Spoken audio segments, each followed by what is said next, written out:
Okay guys, this is the new update we all have been waiting for about CapCut video editing app. You can testify with me that CapCut is one of the best video editing app you can use on any mobile devices. And now they have rolled out this new feature called CapCut for desktop. That means from now you can download and install CapCut on your PC on any operating system, name it Windows, Mac or Linux.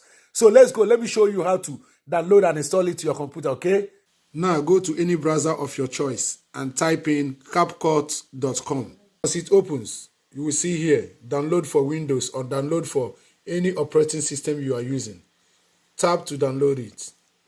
It has started downloading. Once it's finished, we will go through the process of installation. So now it's done downloading.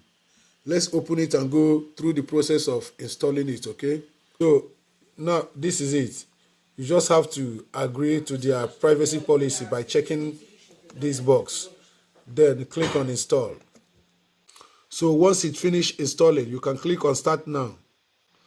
So it has checked if my computer is compatible to run CapCut, okay? So now it has found out that it's compatible to run CapCut. So I'm going to go ahead and click on confirm. So you can either sign in with your email address or you tap on start creating.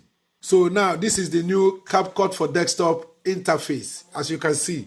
So if this is helpful, please like and share this video and follow me for more tips, okay?